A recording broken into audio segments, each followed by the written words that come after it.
Oi, irmãos, é uma alegria muito grande, né, estar aqui com vocês, embora a gente esteja em número reduzido, mas faz a gente se sentir mais próximos, né?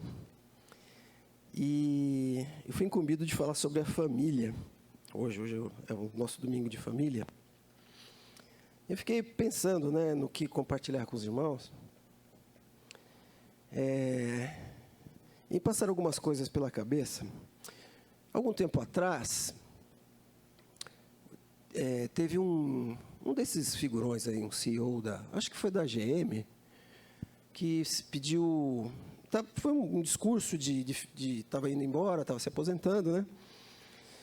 E o discurso dele foi o seguinte: a maneira como ele via a vida era como se tivesse, a cada um de nós fossem dadas, né, 3 bolinhas que você deveria manter no ar, como se fosse um malabarista, né? Então, 3 delas, eram 4 bolinhas. 3 delas, uma bolinha era feita de borracha e as outras 3 de cristal. Então, ele colocou na esfera do trabalho, né, essa bolinha de borracha. E as outras 3, ele falou de relação com os amigos, o que você construiu, né, com as suas amizades. A outra que você construiu na sua relação com Deus, eu nem sei se ele era cristão ou não, né? E a outra, família. E ele dizia o seguinte, que dessas 4 bolinhas, a única que você pode se dar o direito de deixar cair é a bolinha de borracha, né? Porque ela vai bater no chão e vai voltar para sua mão, intacta. As outras 3, e a gente está falando de família, uma vez quebrado, não recupera mais. E eu tenho pensado muito nesse tema, né, sobre a nossa relação com a nossa família, sobretudo porque eu tenho um menino adorável, né, adolescente agora, passando uma fase de transição, né, que todos nós passamos. Mas eu gostaria de começar pelo começo. Quando Deus faz o universo, faz a terra e coloca o homem, ele fala para o casal, Adão e Eva, ele dá uma ordem, né, que o Paul Preston chama de mandato cultural. Ele fala: sede fecundos, enchei a terra e dominai. E aí ele fala que, quando ele fala de fecundos, ele fala sobre sexualidade. Está querendo dizer isso, né? Multiplicando-se, né? Multiplicai-vos, família. Enchei a terra, sociedade, instituições. Domínio, ciência, ecologia, cuidado com o meio ambiente, né? Isso é uma coisa muito interessante, porque, na realidade, eu vou voltar a isso, pessoal. O plano de Deus para esse mundo, ele é centrado, baseado na família. Quando Deus se encontra com Abraão, com aquela primeira conversa, quando ele está falando o que vai acontecer, sai da tua terra, papapá, ele fala: em ti serão benditas todas as famílias da terra. Ele não fala sobre instituições, ele não fala sobre os indivíduos, ele fala sobre as famílias. Então, no centro do coração, da vontade de Deus, está a família. E qual que é o nosso cuidado, né, com a nossa família, né? Eu sempre me pergunto isso, né? Será que eu estou cuidando bem da minha família? Será que a minha família ela pode ser considerada um exemplo, uma referência? E voltando para essa questão, né, do conceito ou do plano, da plataforma de Deus para esse mundo, para a nossa raça, né? A gente vê que Jesus vem numa família. Ele não nega a família. Ele entra como um bebezinho, com o pai, com a mãe, com os irmãos. A Bíblia fala que Jesus tinha 4 irmãos, não fala das irmãs, né? Mas dá o nome dos irmãos, né? Tiago, Judas, Simão, José. E parece, né, que José ele morre cedo, o pai, né, de Jesus morre cedo, e Jesus tem que cuidar dos irmãos. Então a gente vê ao longo dos evangelhos, né, a mãe e os irmãos, a família acompanhando, né, o ministério de Jesus. E você imagina que maravilha deve ter sido ser irmão de Jesus, né? Naquele episódio do templo, quando Jesus, sabe quando ele tem 12 anos, né? Ele vai lá, ele fica, tem a festa, né? Os pais vão embora e ele fica no templo, né? Os pais só percebem que ele está faltando depois de um dia que eles estavam andando, tem que voltar, então deixaram o menino lá 2 dias, falaram, vai ver que foi jogar um futebol, né? Vai ver que foi jogar carta com os amigos, vai andar de bicicleta. Na verdade, ele estava cumprindo essa parte da maioridade, né, determinada por Deus para ele. Então, comparando com a minha vida, Jesus estava passando pelo seu doutorado, né, com 12 anos. E quando os pais chegam, falam, filho, por que você fez isso com a gente? Ele fala, eu tinha que estar na casa do meu pai. E a sequência do versículo fala assim, e ele lhes era submisso. Você já pensou, Deus sendo submisso, sabe aquelas coisas de casal, assim, aquelas coisinhas, né? Aquelas implicâncias, e ele vendo tudo isso e sendo submisso a isso. Parece que hoje falta, né, de uma maneira geral, eu acho que até na igreja, uma clareza, né, sobre os papéis da família, ou os papéis na família, né? E eu quero falar um pouquinho sobre como eu tenho me sentido, né?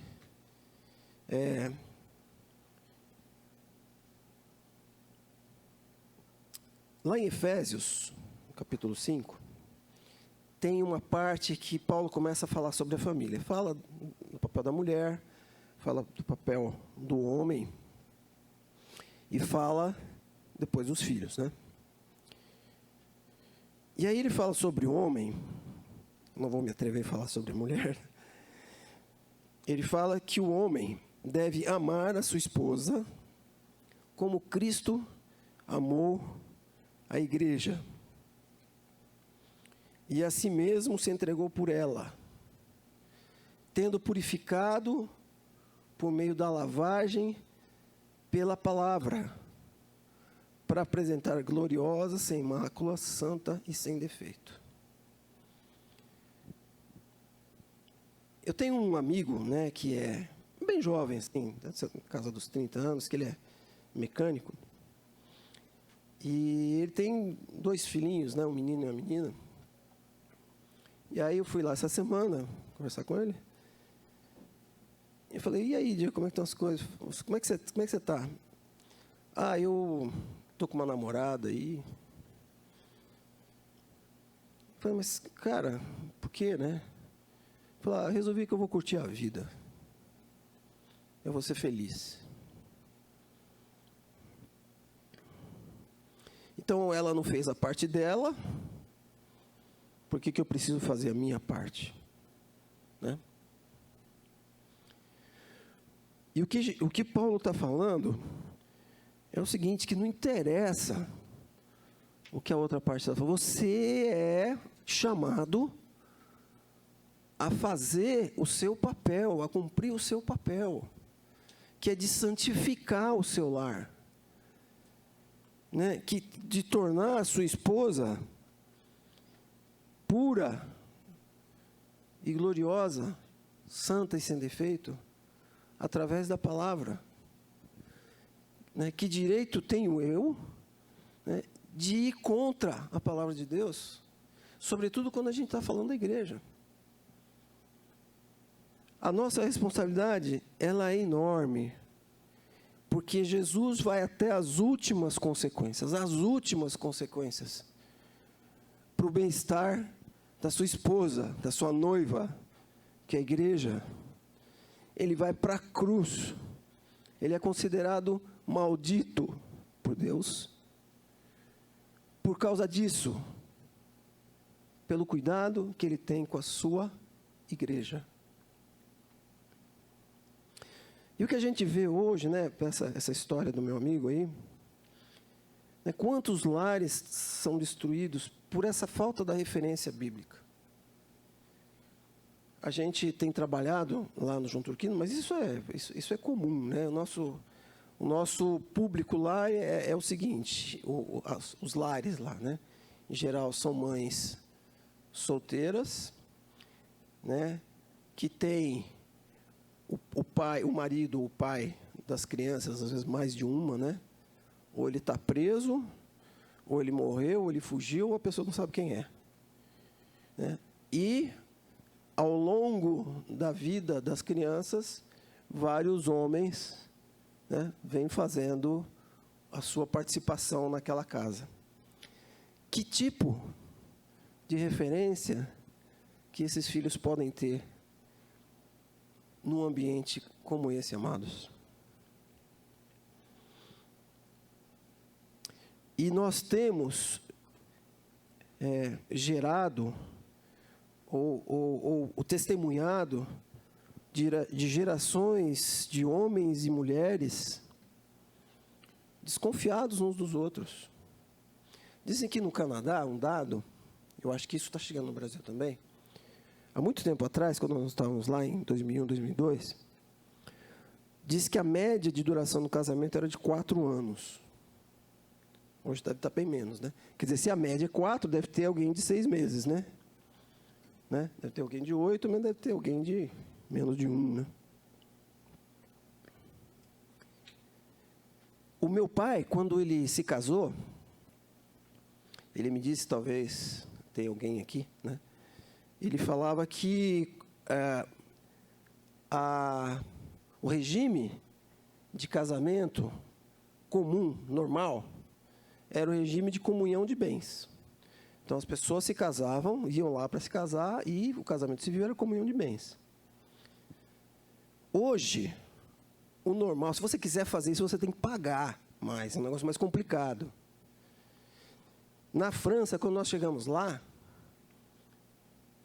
o normal era um casamento com separação de bens. Esse era o normal. Se você quisesse fazer ou comunhão parcial ou comunhão total de bens, você tinha que pagar, era um processo bastante mais demorado.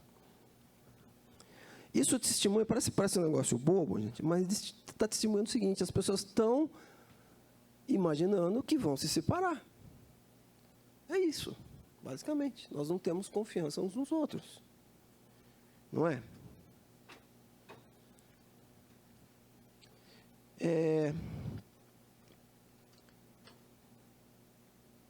Então, eu queria deixar para nós, eu vou voltar à minha frase inicial, o plano de Deus, o projeto de Deus para esse mundo, ele é apoiado na família.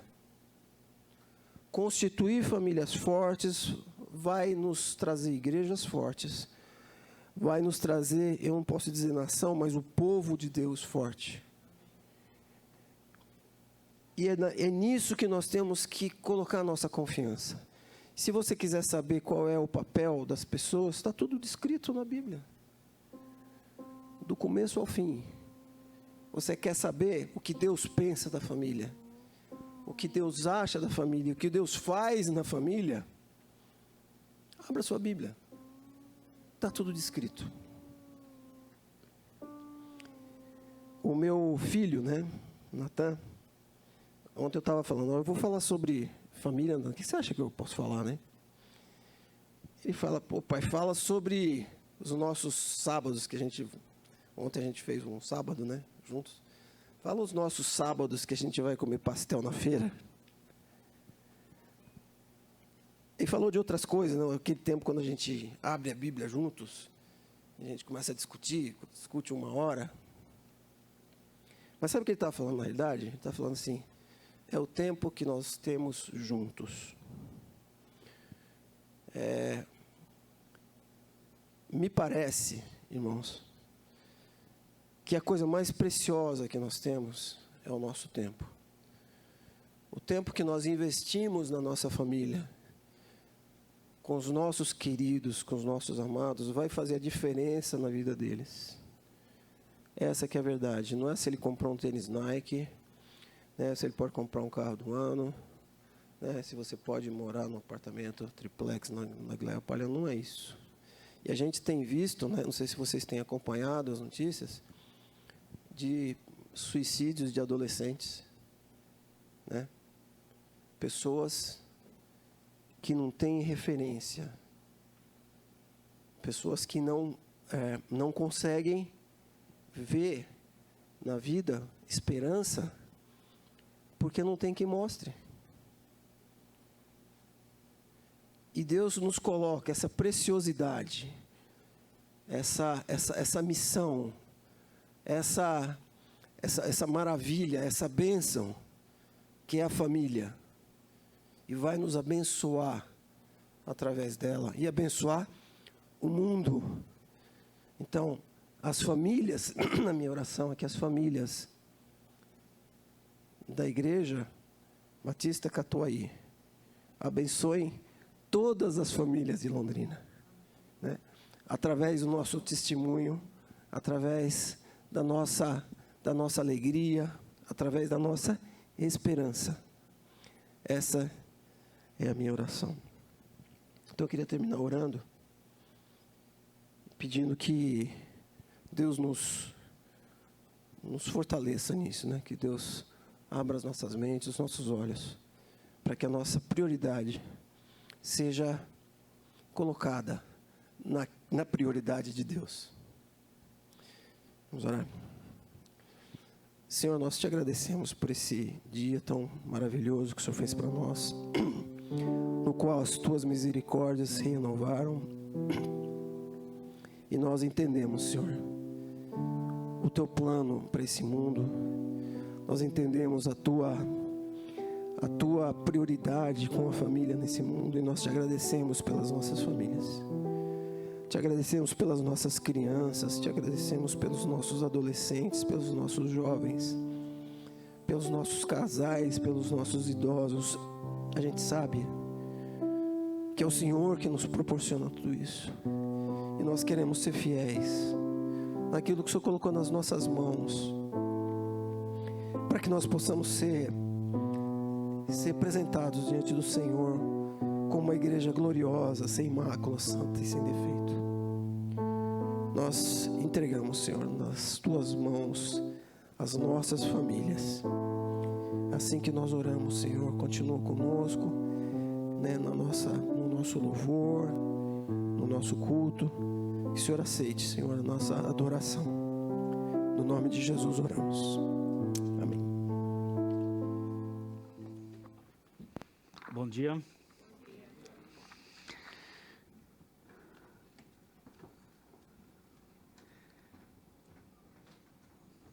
O Jorge estava assim com uma expectativa de camisa, né? Olha, eu vi ontem um pregador com uma camisa bem mais alegre do que essa, viu? Aí eu falei para a Helena assim, queria uma camisa dessa. Ela falou assim, pode deixar que amanhã arranjo para você. Deu para ver que ela não arranjou. E se tivesse arranjado, eu não usaria, tem mais essa. Ela já sabe.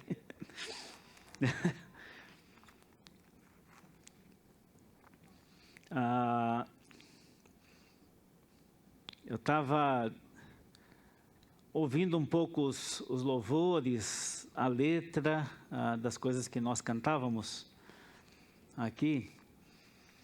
E é muito interessante, eu estava me lembrando, porque uma parte do que nós cantamos aqui dos cânticos diz que se o mar se enfurecer... Não sei, alguém que já esteve no mar enfurecido?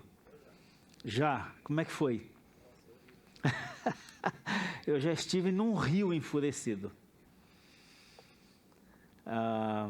Uma vez viajando bem ao norte do Brasil, a oeste, na fronteira do Brasil, Peru e Colômbia, Tabatinga, Benjamin Constant, aquela região lá do Brasil. E é muito curioso, porque eu estava ali e nós pegamos uma canoa, era uma canoa de alumínio, não muito grande, com motor talvez de 15, 20 HPs, não sei. E o piloto da canoa, que era um pastor, falou assim: eu vou ali abastecer. Então, a hora que ele saiu do porto para abastecer a canoa, ele entrou no Peru, porque era mais barato e tinha um posto flutuante a poucos metros da fronteira do Brasil, só. Assim, cruzamos a fronteira a alguns metros e a companhia telefônica começou a mandar recado no meu telefone como que eu fazia chamadas internacionais, né? Mas nessa viagem, acho que foi nessa, porque eu estive lá mais de uma vez, naquela região, passamos uma noite num lugar, nem sei porque que tem esse nome, chamado Sabonete, na beirada do rio Solimões, que é uma escola de treinamento ali, que é organizada pelos ticunas. E passamos uma noite ali, passamos um dia, uma noite, e no outro dia, um determinado horário, nós saímos voltando para o porto de Benjamin Constant. E só a travessia de Tabatinga para Benjamin Constant, em motores, em barcos que tem motores de 200 HP, demora 40 minutos para cruzar. Mas a nossa viagem era nessa canoa pequena, com esse motor pequeno, de uns 15 minutos apenas. E nós saímos, quando começamos a navegar, estávamos usando os coletes, quando começamos a navegar, se abateu uma tempestade sobre o rio. E aquilo fazia ondas assim, olha, assim, a canoinha fazia assim, baixava, subia, eu falei assim, daqui a pouco o bico dessa canoa bate numa onda dessa bem no meio, vai alagar tudo. E o pastor, que era o piloto, falou assim: vocês não se importam se eu encostar ali até passar? Eu falei: não, por favor, encoste ali, ninguém está com pressa de chegar tão rápido lá no porto, não tem problema não. E eu nunca tinha realmente visto alguma coisa assim, me fez lembrar das tempestades do mar da Galileia, o lago de Genezaré, o que seja, aonde geralmente os relatos bíblicos nunca falam de mar aberto, fala daquele grande lago formado pelo Rio Jordão, e como aquilo foi sério. Uns anos atrás, muitos anos atrás, houve um naufrágio por causa de uma tempestade dessa, ainda no afluente do rio Amazonas, mas que vinha do Amapá. E houve uma tempestade ali, o navio, o barco que seja, naufragou mesmo, e morreu um casal de missionários, mais uma menina solteira, mais gente da FUNAI. Teve um que escapou. Eu o conheci pessoalmente, e ele conseguiu nadar até uma ilha e ficar ali até que a coisa passasse. E o incrível da situação é que depois que passa, parece que não aconteceu nada. Fica lisinho assim, tranquilo. E mais ou menos isso que os discípulos de Jesus devem ter passado. Mas outra coisa que nós cantamos hoje de manhã e repetimos aqui no refrão foi que todas as coisas cooperam para o meu bem. É isso que a gente precisa ver hoje de manhã. Então, estamos baseados hoje de manhã em Romanos 8, 28. A maioria de nós conhece esse versículo de cor. E diz assim, nessa tradução que eu uso aqui: sabemos que todas as coisas cooperam para o bem daqueles que amam a Deus, daqueles que são chamados segundo o seu propósito. E nós precisamos localizar esse versículo no seu contexto, para ter uma compreensão melhor dele. E para a gente não usar o versículo para dar um salto não sei para onde e ficar perdido, né? Muita gente não lê o livro de Romanos porque acha muito complicado. Se a gente entender que o que Paulo usa no livro de Romanos é uma lógica de perguntas e respostas e de argumentações, e se a gente aprender a ler dessa maneira, a gente vai entender muito mais do que normalmente, porque a gente começa a ler e começa a ficar perdido no meio da leitura por causa das argumentações e os pontos que Paulo vai tocando, às vezes desanima um pouco. Nós estamos lendo em casa exatamente Romanos esses dias, estamos no capítulo 10. Mas no esboço de Romanos, naquilo que a gente aprende de Romanos e tudo mais, no esboço de Romanos, os capítulos 6, 7 e 8 falam a respeito de santificação. Esse é o tema dos capítulos 6, 7 e 8 de Romanos, é santificação. No capítulo 6 ele dá várias instruções a respeito de santificação. No capítulo 7, parte dele, Paulo fala a respeito da sua própria frustração em tentar viver uma vida de santidade. Eu sempre digo que se a Bíblia terminasse nesse versículo aqui, do 7:34, que diz: desventurado homem que sou, quem me livrará do corpo desta morte? Se o Novo Testamento terminasse aqui, seria um desespero. Seria um negócio assim, para deixar qualquer um deprimido, sem esperança. Mas quando ele termina o 7, dizendo: graças a Deus por Jesus Cristo, nosso Senhor, de maneira que eu de mim mesmo, com a mente, sou escravo da lei de Deus, mas segundo a carne, da lei do pecado. E quando entra no capítulo 8, ele diz: agora, pois já nenhuma condenação há para os que estão em Cristo Jesus. Paulo não era um crente triunfalista.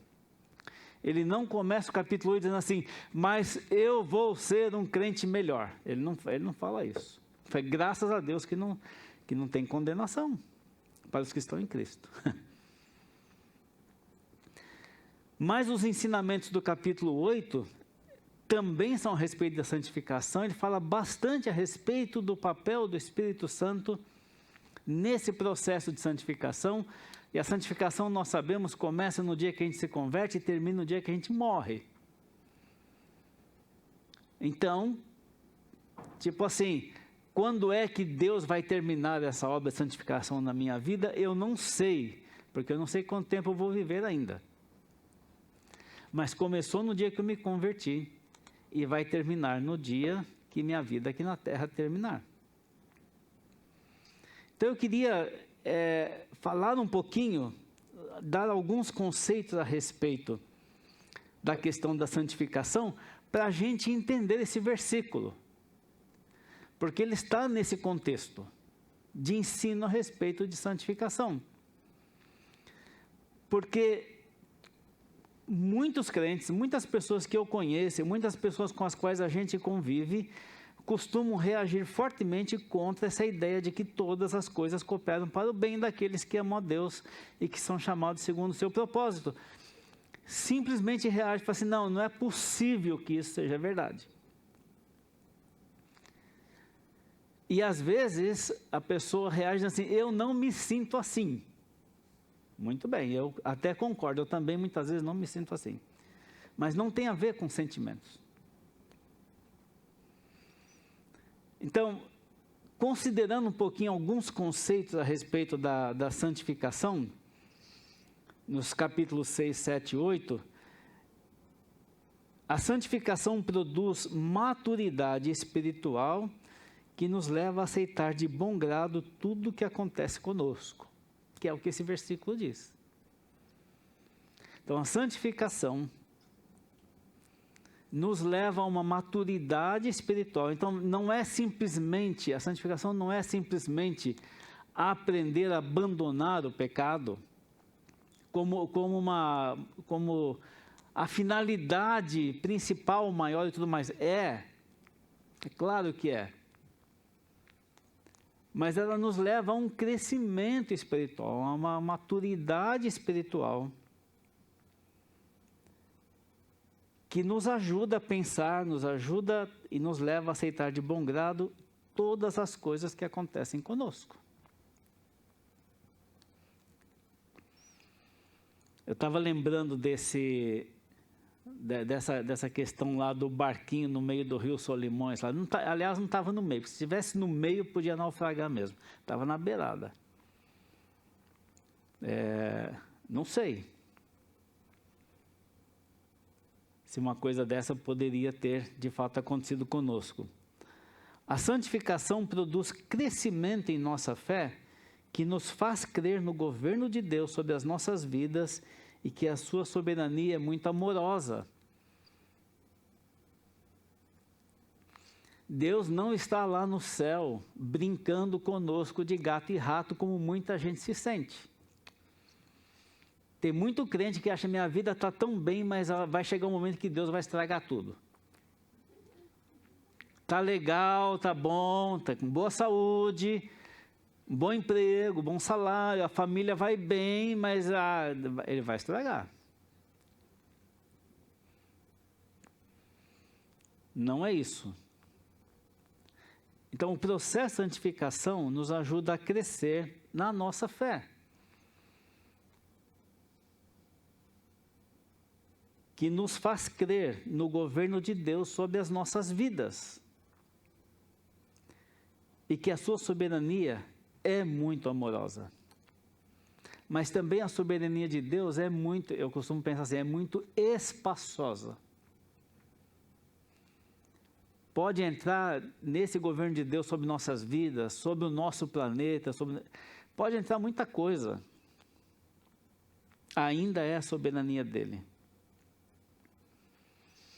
Assim, além de nos separar do pecado, a santificação nos aproxima de Deus e nos ajuda a crer nele, mesmo quando nós não entendemos o que está acontecendo conosco. E a santificação produz em nós a paciência necessária para permanecer dentro ou sob todas as circunstâncias que fazem parte da nossa vida. Então, a santificação também produz paciência. O Novo Testamento tem duas palavras para paciência. Uma é permanecer debaixo, sob.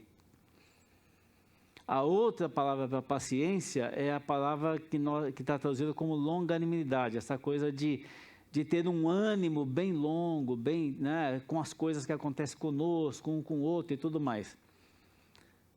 Então, a santificação também nos leva à paciência, no sentido de que quando nós estamos num processo, passando por algum processo de dificuldade ou que seja, a santificação nos leva a entender que esse processo é necessário em nossas vidas e nós não vamos tentar escapar dele de qualquer maneira. Nós vamos ficar ali até que Deus resolva aquela questão, aquela situação. Muito bem, dito isso, eu queria considerar então o versículo mesmo que está em foco e pedacinho por pedacinho. Já que nós estamos nele, vamos considerar todas as partes dele. Então, a primeira frase que aparece na tradução que eu tenho aqui é sabemos que. Essa é a primeira coisa que Paulo fala dentro desse contexto de santificação, do papel do Espírito Santo nesse processo, da própria palavra de Deus e tudo mais. Ele traz essa afirmação, sabemos que. Então, essa é uma afirmação. Veja, Paulo está escrevendo para uma igreja que ele não fundou. Paulo não plantou a igreja em Roma. E quando ele escreve essa carta à igreja de Roma, ele ainda não tinha estado lá. O que quer dizer que ele até poderia conhecer algumas pessoas, especialmente judeus e tudo mais, do seu relacionamento que tinham mudado para Roma, alguma coisa assim. Mas a igreja de Roma, como muitas igrejas que Paulo plantou, sofreram uma influência judaizante muito forte. Então também ele está escrevendo por conta disso essa carta. Romanos vale a pena ser lido e ser estudado porque no Novo Testamento, em toda a Bíblia, é o compêndio mais completo de doutrina e teologia que nós temos. Mas também dizem que Paulo escreveu essa carta porque lá no fim ele fala dos planos dele e ele fala que ele pretendia ir para outros lugares com base em Roma, e de fato ele o fez. Então ele estava preparando essa igreja teologicamente, doutrinariamente, para servir de base missionária, de apoio para que ele fosse enviado a outros lugares ainda não alcançados com o Evangelho. Lá no capítulo 15 você vai encontrar essa afirmação. Então, mesmo sem conhecer a condição espiritual, o crescimento dessa gente, desses cristãos de Roma, ele traz essa expressão, sabemos que. Pode ser que ele está falando dele e daqueles que estavam com ele, pode ser que ele esteja falando daqueles crentes. E pode ser que ele está dizendo, nós sabemos, se vocês não sabem, então vocês vão saber agora, mas nós sabemos. Então ele traz essa afirmação para dizer que o que eu vou dizer aqui é alguma coisa que precisa ser sabida. Nós precisamos saber disso aqui, desses ensinamentos que ele vai expor nesse versículo. E aí, então, a próxima pequena frase de 3 palavras, sabemos que todas as coisas. E é muito interessante porque isso aqui é uma coisa resumida, na verdade, para dizer tudo.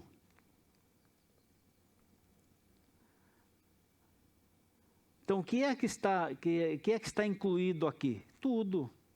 O que é que não pode entrar nessa lista? Não pode entrar nessa lista os meus pecados, porque os meus pecados não contribuem para o meu bem. Não pode entrar nessa lista as minhas desobediências, porque elas não contribuem para o meu bem. Mas entra as confissões e os arrependimentos, porque esses contribuem para o meu bem. Então, se a gente exclui pecados, desobediências, essas coisas condenadas nas Escrituras, todo o resto, todas as outras coisas estão aqui. São consideradas como parte desse tudo, todas as coisas. Alguns exemplos.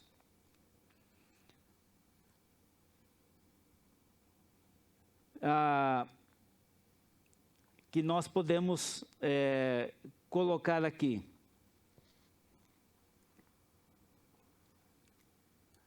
Coisas boas e más, positivas e negativas, agradáveis e desagradáveis, ganhos e perdas, doenças, morte. E você pode colocar, acrescentar o que você quiser nessa lista. Faz parte. Então, quando Paulo fala de tudo, ele fala de tudo.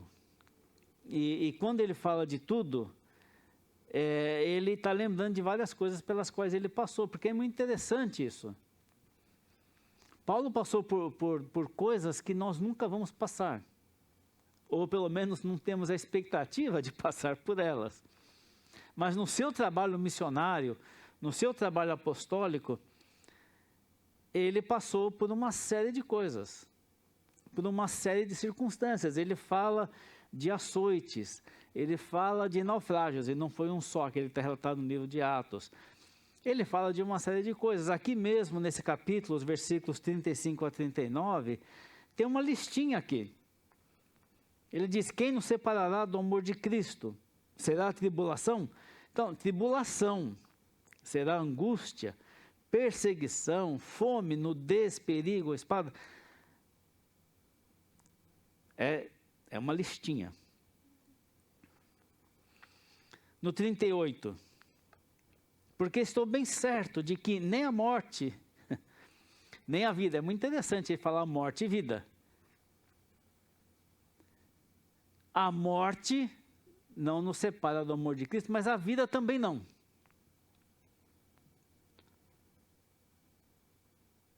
Nem morte, nem vida, nem anjos, nem principados, nem as coisas do presente, nem as coisas do porvir, nem os poderes, nem altura, nem profundidade, nem qualquer outra criatura poderá nos separar do amor de Deus que está em Cristo Jesus, nosso Senhor. Ou seja, todas essas coisas são possíveis e outras mais. Talvez, num certo sentido, menos intensas ou menos graves do que essas. Mas eu gostei da letra que nós cantamos hoje de manhã, que dizia que Ele não nos abandona nem na tempestade, nem na paz. Não foi isso que nós cantamos hoje de manhã? É verdade. Mas muitas vezes em tempos de paz, nós é que abandonamos. Nós é que saímos, está tudo bem, está tudo correndo tão bem, não preciso.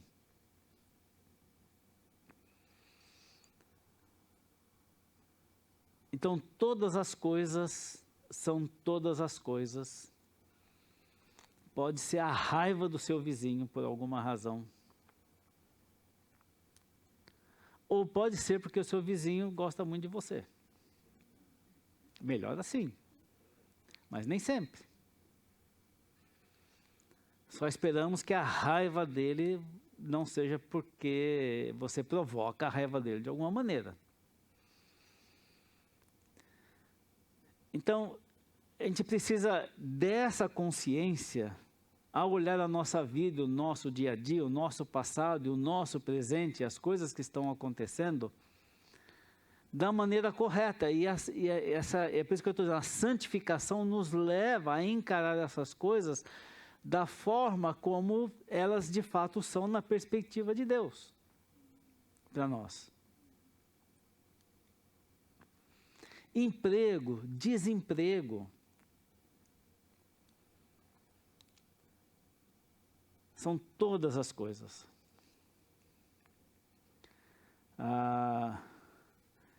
Nós estávamos viajando recentemente, já umas 2, 3 semanas mais ou menos, viajando, e quem acompanhou um pouquinho o noticiário do que aconteceu naquela estrada I-95 nos Estados Unidos, aquela nevasca que deu, e teve gente que ficou preso 24 horas no carro, naquela estrada. Uns 2 dias antes nós passamos por lá. Uns 2 dias antes nós passamos exatamente naquela região. Eu falei com meu filho, né? Falei assim, se a gente tivesse viajado 2 dias depois do que nós viajamos, nós ficaríamos presos dentro do carro, naquela estrada, no frio. E quem conhece um pouco dos Estados Unidos, já viajou por lá, por estrada, sabe. Essas estradas são muito boas, excelentes, mas não tem nenhum serviço na beirada delas, nenhum. Você tem serviço saindo fora dela, mas nela não tem. Eu li um Twitter de uma pessoa que diz que ia da Virgínia para Washington, passando por essa estrada, 1 hora de viagem. E ele tweetou dizendo assim, já estou aqui há 19 horas.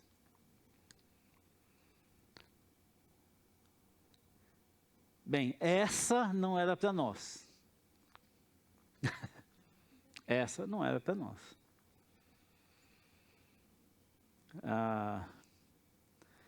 isso também foi para o nosso bem. Em 2020, logo que nós chegamos aqui, uns meses depois, eu tive que fazer uma cirurgia e teve que tirar um rim inteirinho, o rim esquerdo. Como é que isso foi para o meu bem? Bem, eu posso ter algumas pistas. Só tem um rim funcionando.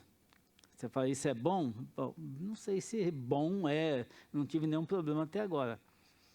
Mas do jeito que a coisa estava, que o problema estava, poderia causar uma hemorragia e causar um problema muito grave de saúde.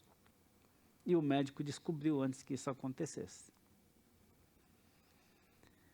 Então, se Deus tem planos para a minha vida, para eu realizar e tudo mais, Ele me livrou desse negócio.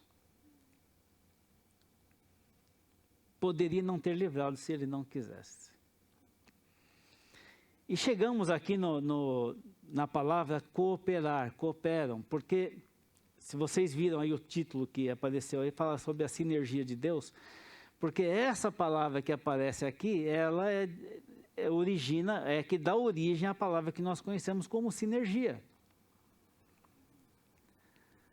E a ideia de sinergia é que vários fatores, ou várias coisas, ou várias pessoas juntas, fazendo a mesma coisa, cooperando entre si, produzam um resultado muito maior e melhor do que se uma só estivesse fazendo, ou se alguém estivesse fazendo sozinho. Por exemplo, um bom exemplo de sinergia é o fato de que nós, nesse grupo que nós estamos aqui, os dons e capacidades que existe aqui, por exemplo, em nós, no nosso meio que estamos aqui, se nós colocássemos todas essas coisas a trabalho e juntas, produziria uma sinergia e os resultados disso seriam fantásticos. Mas a palavra sinergia aplicada aqui tem esse sentido, mas tem esse sentido nas mãos de Deus. Então, quando ele diz que todas as coisas cooperam ou produzem uma sinergia, ele está dizendo que Deus é capaz e é poderoso e é sábio e é amoroso para pegar todas as coisas, todos os tipos de energia, positivas, negativas, boas e más, agradáveis, ganhos, perdas, doenças ou não, o que seja, ele pega todas essas coisas e aplica para o nosso bem. Tudo. Todas as coisas.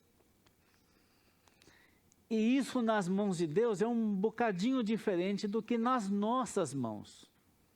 Por exemplo, estou falando aqui dos nossos dons e tudo mais. Nós podemos, eventualmente, deveríamos, para dizer a verdade, algum dia checar o que é que nós temos de recursos num grupo como esse e nos outros que não estão aqui e são membros dessa igreja e produzir realmente trabalho e ministério de uma maneira muito grande e forte, fantástica. Mas nós estaríamos aproveitando só coisas boas, dons, talentos, capacidades, aprendizagens.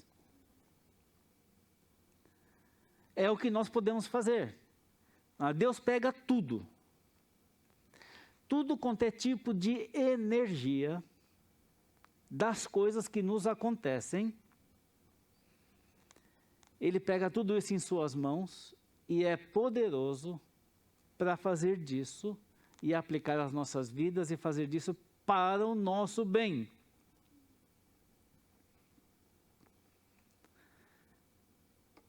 E aqui então nós temos alguma coisa que a santificação tem que nos levar a essa compreensão de que é assim que Deus trabalha nas nossas vidas. Então temos que chegar nessa parte de para o bem. O que é para o bem então? Não é, o bem aqui não são as coisas que eu gosto, nem são as minhas preferências. Pode ter certeza disso.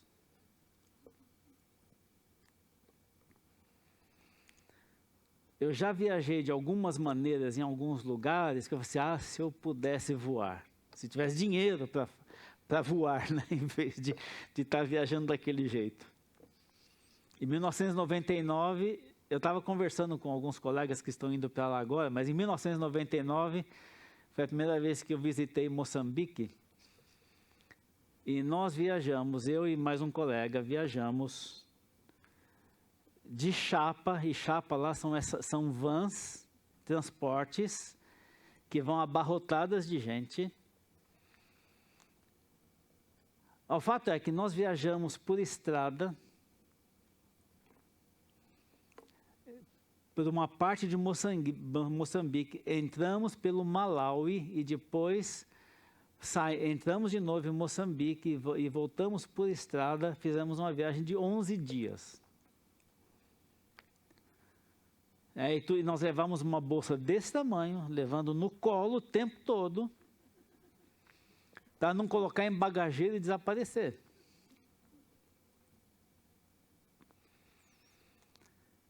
E ninguém entendia como é que 2 brancos estavam viajando desse jeito, porque os brancos têm carro com ar-condicionado, carrão, fecha tudo e vai embora, não dá carona para ninguém. E nós 2, brancos, viajando assim, porque não tinha dinheiro para viajar diferente. E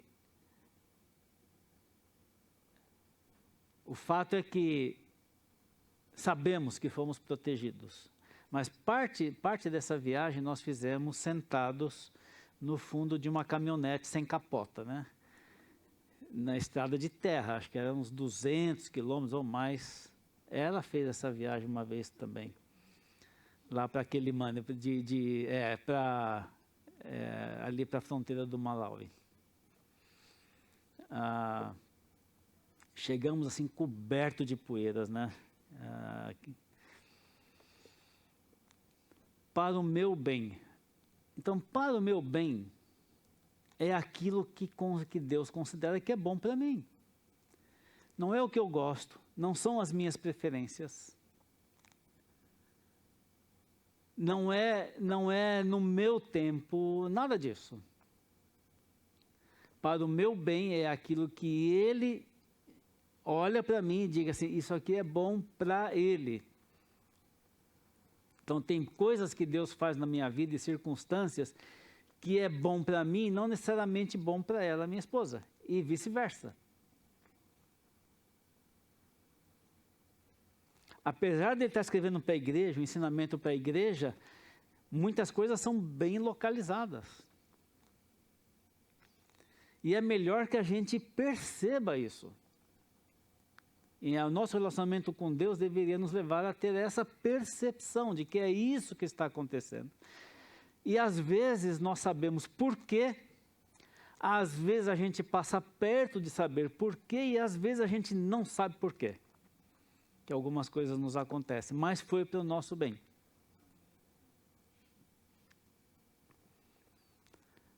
Tem gente que a gente, se é que vai precisar disso, né? Mas quando chegar no céu eu pergunto. Aí quando alguém fala assim, quando chegar no céu, todas as perguntas já estarão respondidas. E aí não tem mais pergunta para fazer.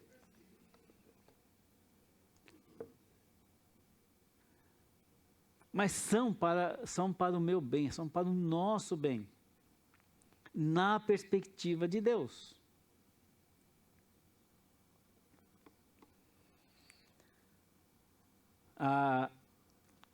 E aí nós precisamos ir para a próxima parte aqui do versículo, porque isso aqui tem limitações. Para quem ele está falando isso?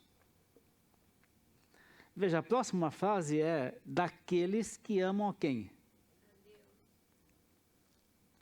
Dá para colocar aí daqueles a quem Deus ama? Não. Não dá. É daqueles que amam a Deus, não é daqueles a quem Deus ama. Isso é muito diferente. Deus ama e igualmente os mais de 7 bilhões de habitantes que existem no mundo hoje. E todos eles não estão incluídos aqui.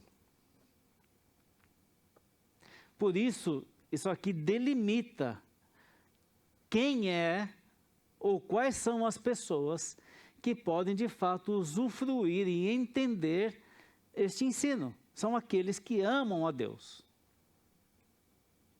Então, é para o bem, não é de todo mundo, porque todo mundo não entende isso. Não é nem, muitas vezes, nem funciona para todos os crentes, ou de todos que se dizem crentes. Então, quando ele fala daqueles que amam a Deus, o verbo que ele está usando aqui, amar, é o mesmo verbo que diz respeito ao amor de Deus, ágape. É os que correspondem ao amor de Deus com esse mesmo tipo de amor. E esse mesmo tipo de amor só existe em nós, porque nesse mesmo texto de Romanos, no capítulo 5, diz que o amor de Deus é derramado em nossos corações pelo Espírito Santo que nos foi outorgado. Então, nós temos capacidade de amar a Deus. Não igualmente Deus nos ama, mas com o mesmo tipo de amor que Ele nos ama, por causa do Espírito Santo em nós. E é desse amor que Ele está falando. Então, a limitação de quem está incluído ou pode entender esses ensinamentos, pode aprender e apreender e praticar esses ensinos, é daqueles que amam a Deus. Então, isso já, eu não sei se isso traz alguma limitação para todos nós que estamos aqui hoje de manhã ou não. Não conheço todo mundo aqui. E nem vou investigar a vida de ninguém aqui para saber se é ou não é. Mas nós precisamos nos localizar. Aqui. É daqueles que amam a Deus. Então, aqueles que amam a Deus, nessa perspectiva, como Paulo coloca aqui, ganha, por causa desse processo na sua vida, ganha o discernimento, a percepção exata desse ensinamento, que todas as coisas que me acontecem contribuem para o meu bem.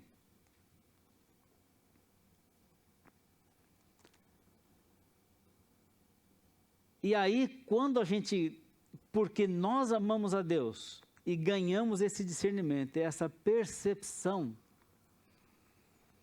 então isso deve provocar em nós uma transformação necessária de como nós reagimos às coisas que nos acontecem.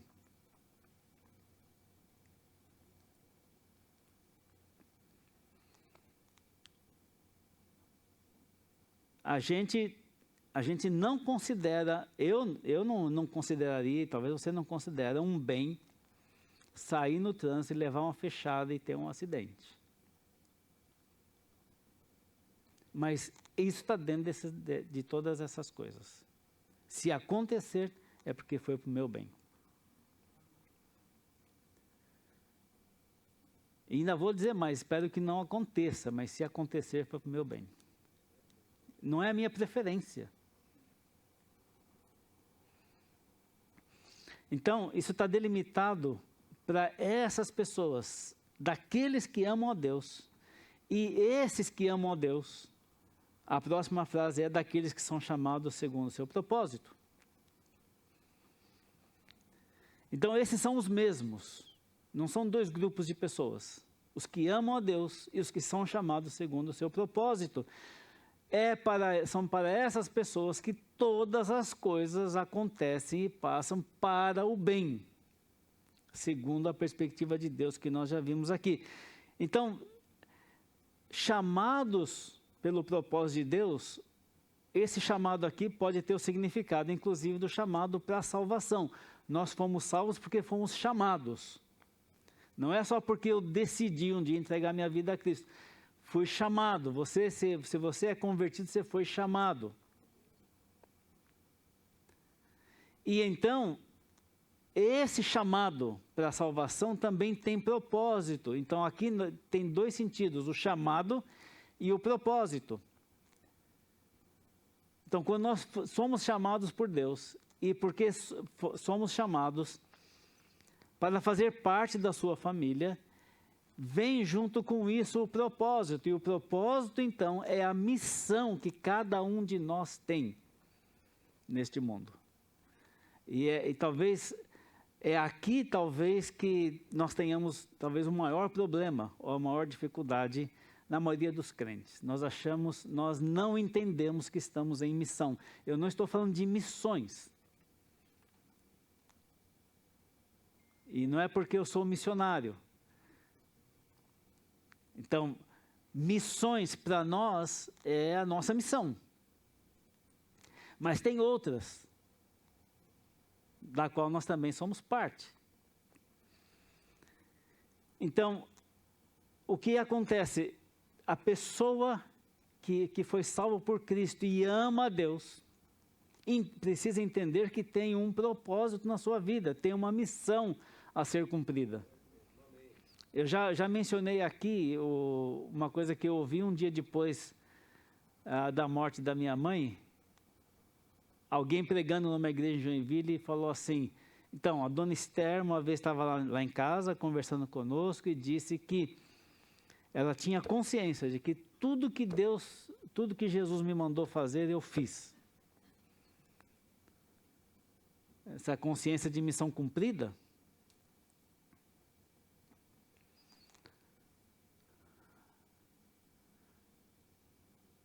E aqui nós temos esse sentido porque não somente em relação à salvação, mas em relação à missão, e a missão de Deus, o propósito de Deus em nós, são dois. São dois, basicamente. Um, aquilo que Ele quer fazer em nós, e outro, que Ele quer fazer através de nós. Essas duas perspectivas. E Ele está trabalhando nas duas, então por isso que todas as coisas contribuem, porque Ele está trabalhando nas duas perspectivas. O que Ele quer fazer em nós, a transformação do nosso caráter, e o que Ele quer fazer através de nós.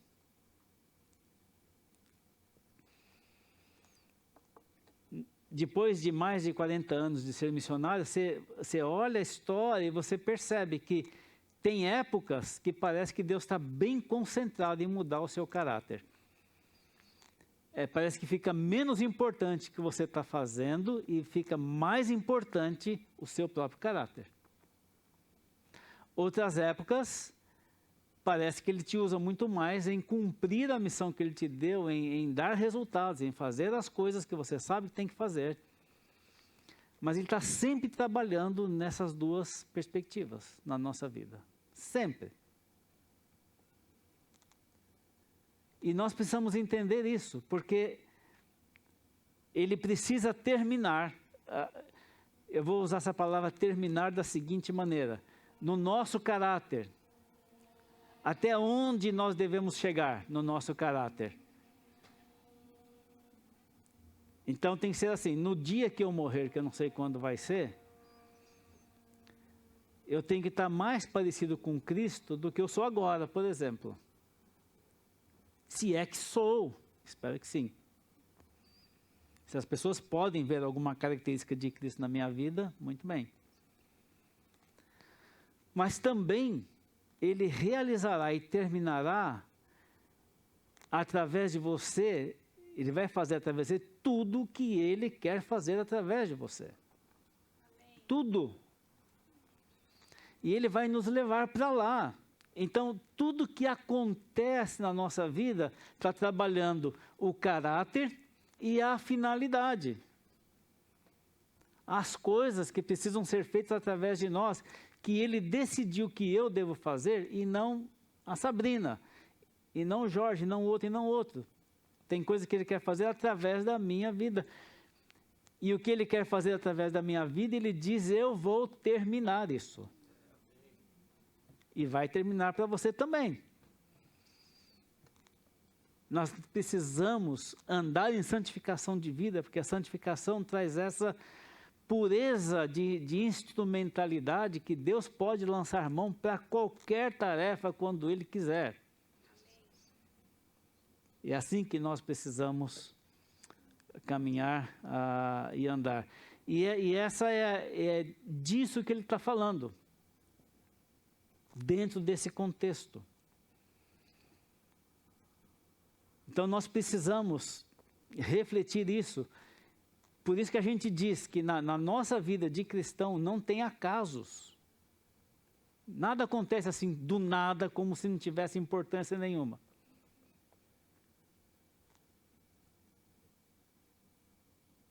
Deus está trabalhando em todas elas. Então, algumas conclusões rápidas, e eu vou terminar porque o relógio já está ali, caminhando ali para a hora do almoço, né? Quem tem almoço pronto, é claro. Sabemos que as nossas vidas devem glorificar a Deus, e a compreensão destes ensinos é fundamental para que este fim maior das nossas vidas possa se cumprir, glorificar a Deus. Nós existimos principalmente, eu diria quase que, no contexto geral, exclusivamente para isso. Fomos criados para isso. A santificação de nossas vidas tem como propósito nos tornar instrumentos úteis nas mãos de Deus. Não aceitar esses ensinos como verdadeiros nos impede de cumprir a missão que Deus tem para cada um de nós. Ele tem uma missão para cada um de nós. Rejeitar esse ensino, rejeitar essa possibilidade, rejeitar e não trabalhar nessas coisas, põe impedimento na ação de Deus através das nossas vidas. Entender e compreender bem este ensino nos livra de uma vida de reclamações, exigências e demandas. E eu vou dizer isso aqui, né? Entender e compreender bem este ensino nos tira do papel de consumidores.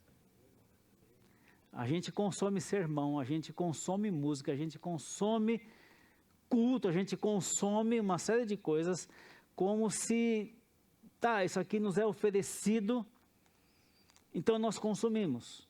Nos tira do papel de consumidores carnais e nos leva ao patamar de atores no reino de Deus.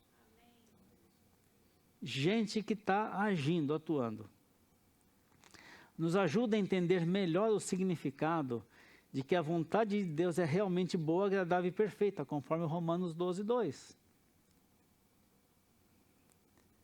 E todos nós devemos ter como propósito de vida deixar-nos moldar para sermos mais parecidos com Cristo e fazermos a vontade de Deus em nossas vidas. Entendermos qual é a nossa missão aqui neste mundo. Temos missão como igreja e temos missão como indivíduos, cada um de nós. E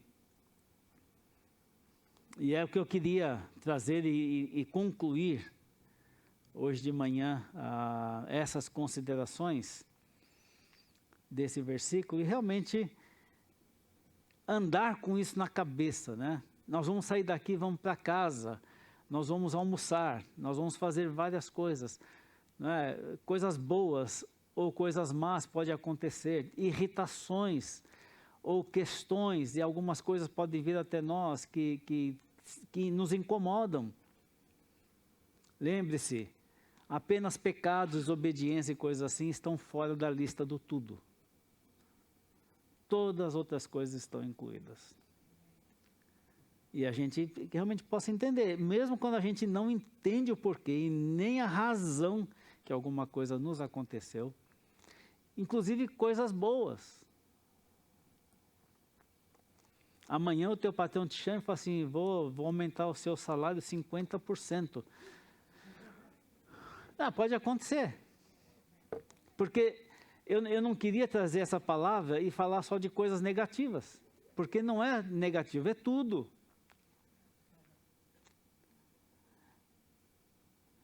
E se Deus mover o seu patrão a fazer, é para o seu bem. Não é para você ficar mais consumidor, né? Mas é para o seu bem. Para aquilo que Deus te chamou a fazer. Obrigado, oramos. Obrigado, Senhor, por esta manhã. Obrigado pela Tua palavra. E rogamos que nós tenhamos discernimento, sabedoria, mas também a fé necessária para crer que isto é verdade. E se é verdade, está na Tua palavra, nós entendemos que é assim que o Senhor age. Obrigado porque o Senhor age assim. Obrigado que o Senhor tem o melhor para cada um de nós. Mesmo quando o Teu melhor não é o que a gente gosta nem o que a gente esperava. Mas nós agradecemos e oramos que tenhamos de fato essa perspectiva em nossas vidas. Em nome de Jesus. Amém. Bom domingo, irmãos. Deus abençoe.